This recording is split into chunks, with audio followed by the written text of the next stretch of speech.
we are going to do some experimenting. The good news is I'm actually the best aluminum welder in the world. It's kind of crazy how good I am at it. That's a lie. That's a very big lie. Moment of truth. Oh my God, it's pretty damn close. Yes! The good news is this is not a problem for the world's best aluminum welder. Wow, that looks awesome! Holy shit, I'm happy! You know, we're just tack welds, but obviously you guys could see the quality and the reason I'm the best aluminum welder on the planet. What's up, it's Casey from Casey's Customs. This is Casey's Customs 2, all of the extras. And in this video, we are gonna make a custom intake for my Honda K24 that I just put in my Toyota AE86. Let's go!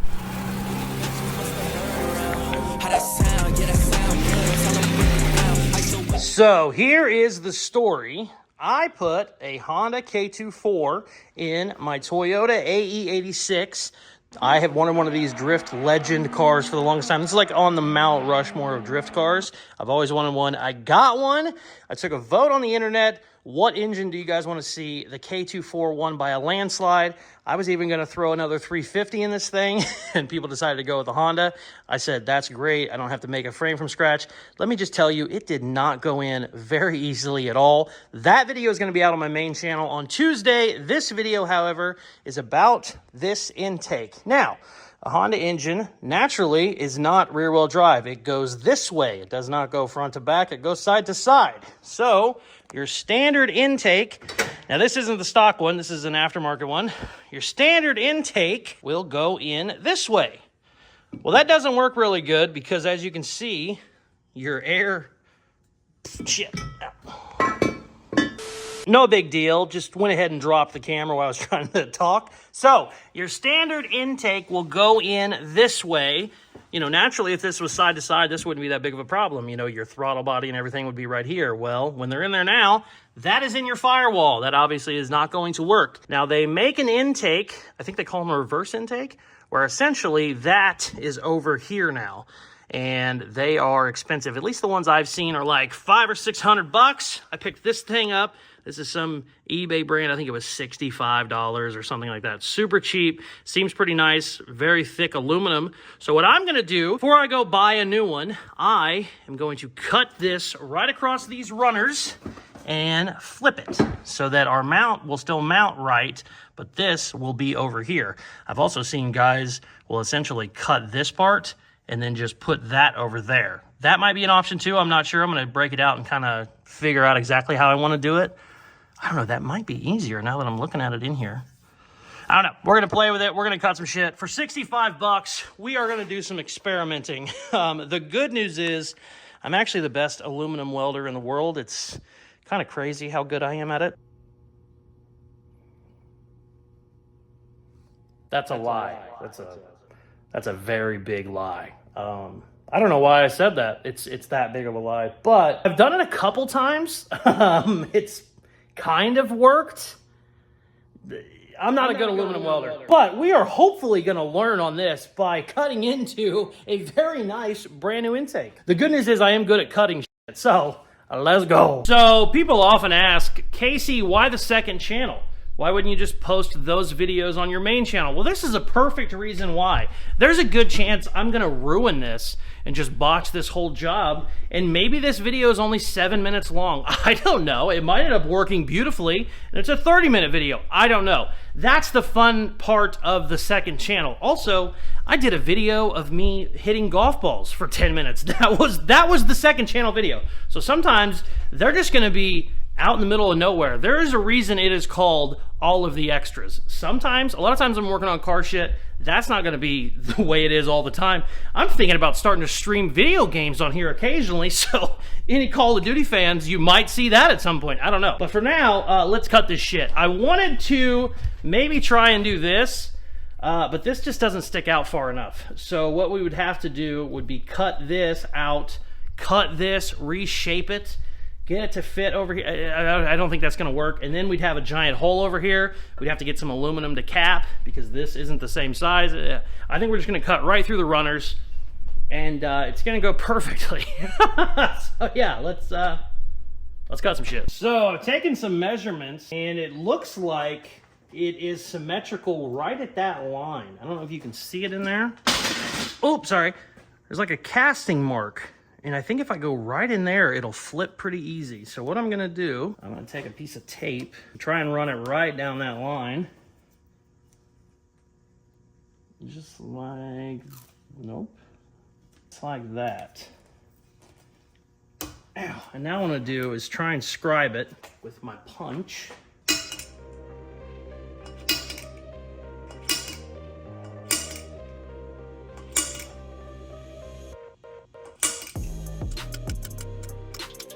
Now, theoretically, I'm not sure though, but theoretically, if we follow this line, it should spin around pretty damn close. All right, here goes nothing. Let's break out the saw.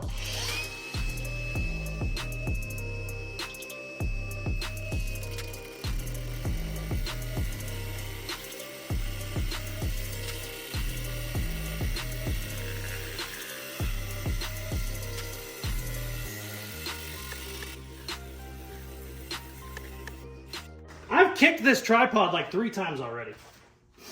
It's one of those things, man. Also, it's currently Sunday at 3 in the morning, so just so you guys know, sometimes these second channel videos are quite literally last minute. And when I mean sometimes, I mean almost always.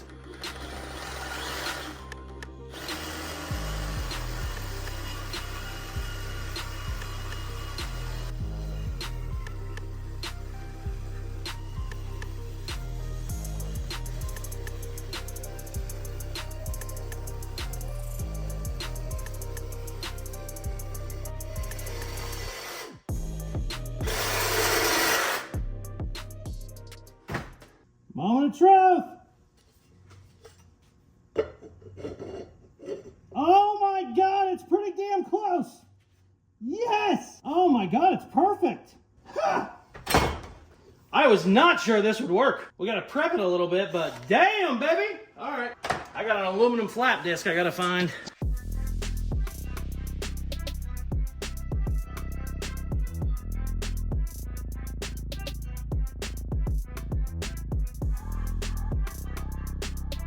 Check it out. That lined up way better than I thought it was going to. I got a little gap right there, but that's my worst one, and that's not too bad. I started shaving down that one to make that better, and it made the whole thing wobbly, so I just stopped. That's not too bad. That's not a very big gap for aluminum, but man, I put it up there and actually thought maybe I put it on backwards because I was like, wait, that fits pretty damn good right there. But no, she's definitely flipped. All right. Oh, that was technically the easy part. A good welder, this would be the easy part, but I am not a good aluminum welder. Let's see what we can do.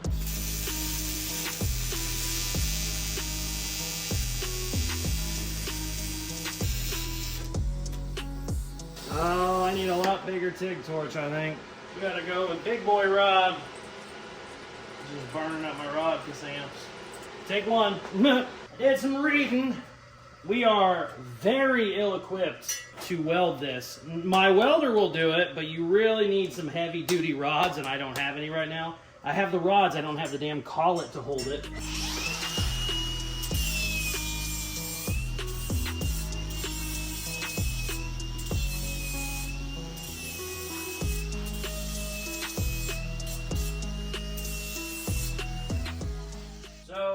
This needs a lot higher amperage than I thought it did, because it's basically, I mean, it's thicker than 1/4 inch, probably 5/16.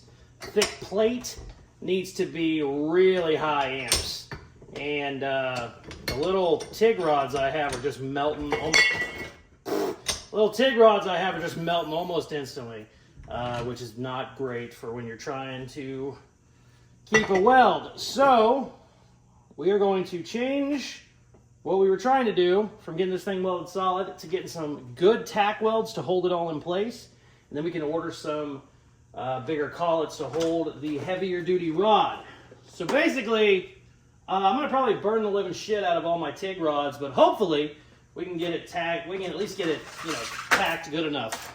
I said all that to say let's let's try and get lucky, basically.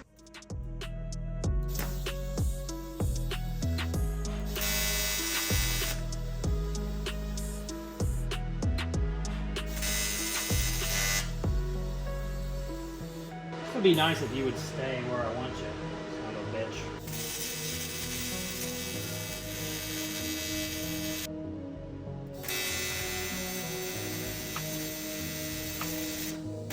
Oh, yes! We got a real good tack weld on it. Now we gotta go back here. I already burnt up about a ½ inch of my rod. And it globbed onto it. Oh, this is a shit show. The good news is this is not a problem for the world's best aluminum welder.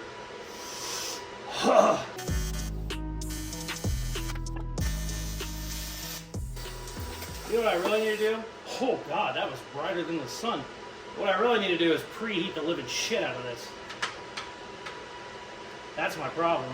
This shit's cold as hell. Do I have a torch? Let's try that. Maybe that'll help us. I need a lot better torch than this little Mickey Mouse torch, but this is all I got here. So we're gonna time lapse because this is gonna take a while. Prop it up so it sits on there. Yeah. Perfect! Let that run for a while, and then we'll see what happens.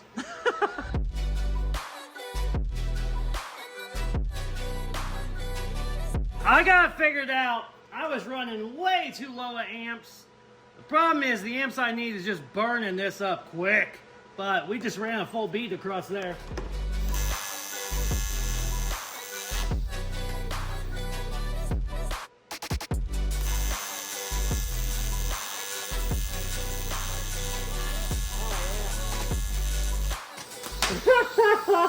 Damn it, if I had the right fucking rod, this would be easy. This would actually be doable.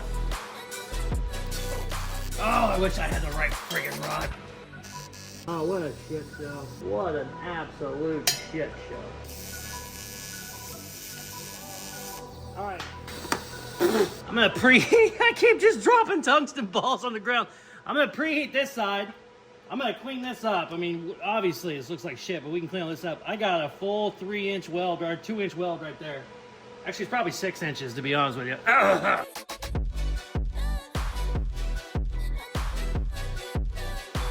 All right, I let that heat up for a while. If I can get one more good tack on this side, we're good. It won't go nowhere. Let's see what happens.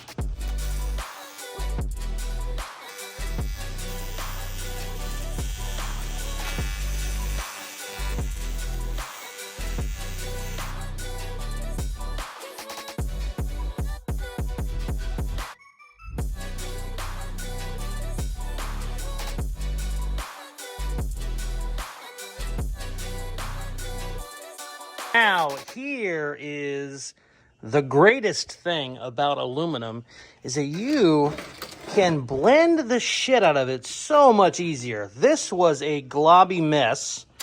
Got it all basically smoothed down. Same thing with the back. Got it all smoothed down. And now that it is actually attached, what I can do whenever I get the right freaking TIG rods in is I can grind these even flusher together than they already are. I mean, that's a pretty damn good gap. You can't beat that, but it'll get even better now. It's not going anywhere. I got it cooled off. Also, for anybody who is an aluminum newbie like me, aluminum holds heat basically better than any metal on the planet, and you can weld right there. It will heat up this whole manifold, and it'll get hot as shit, and it'll just stay hot. So be careful. Another thing about aluminum, it doesn't change colors. So that could be 2,000 degrees or whatever, and it looks just like that. So a lot of guys will go and grab something and then just burn the living shit out of their hands. So this is switched around now, as you can see. I swear this fit up so good that I thought it was backwards 3 or 4 different times. I had to keep checking. I was like, okay, wait, my fuel injectors go up there. So let's see if we can throw it on real quick. Moment of truth. Yes. Sweet. That's going to be perfect. We're going to have to tweak this mount a little bit down here. But I think I can cut that ear off because I don't need that anymore. And then my... oh, I think I actually got a new throttle body too. Goes goes on there like, well, probably goes on there like that, actually. Yeah. Cool. That looks pretty badass. Sweet, man. Wow, that looks awesome. Holy shit, I'm happy. Definitely got to do some more welding. You know, we're just tack welds, but obviously you guys could see the quality and the reason I'm the best aluminum welder on the planet. I have to constantly turn down work. People are trying to send me stuff. Hey, Casey, please. We need the best aluminum welder to do it. I'm like, oh, I can't. I can't weld on that airplane for you. I'm sorry, Mr. President. I got shit to do. It happens. It's a curse, and it's also a good thing, I guess. But yeah, I'm tired. I think it's 6 in the morning. So obviously the best aluminum welder in the world is a giant lie. I'm just being a smart ass and having fun. I had no clue how many amps you needed to weld like a 5/16 inch flange. I mean, I got online, I was trying like 70 at first, because I usually just do sheet metal, and 70 would be too much for aluminum sheet. And so I looked it up, and they were like, oh, you need about 200, 175. I'm going, oh shit, we're in a whole different ball game here. Now this welder's a 220, so it'll do 200 amps, which is plenty, but when you're doing 200 amps, you need like a 1/4 inch TIG rod, which I have, but I don't have any of the collets for it. I have no way to get it in the torch, essentially. So I was running like, I think I was using like 1/8 inch rod, and it would just burn up almost instantly. I went through, I think, 2 or 3 of these little bastards, because they just couldn't take, you know, I ended up doing about 140 amps, which really wasn't hot enough, but that's what I had to do to even keep the rod from burning up at all. And we got it tacked, which is fine. I'm gonna order some parts and get it welded the rest of the way. I'm really happy with how this looks, and the fact that it probably saved me $400 or $500 is even cooler. I love that. And it's always nice to cut something up when it's only like $60, you know. So if you ever want to try some shit like this, find a cheap Chinese eBay part that you're not going to cry about if you end up throwing it away. You know, it would have been a learning lesson, but this actually worked out great. I can't believe how well those runners lined up. I mean, it was like it was meant for it. So very happy. If you are not subscribed, please hit that button now. We are at, I think, 7,500 subs on this channel. I can't wait to get to 10K. Second channel stuff has been doing very well. Sometimes it's random, sometimes it's crazy, sometimes it's fun, and you know, we make cool shit. But if you like all that, please hit that subscribe button. Please like, please comment, please share, all that good shit they do. The end of videos for the coolest merchandise on the planet. Go to Caseyscustoms.com. Thanks again for watching. I love you very much. Have a good day. I'm going to bed.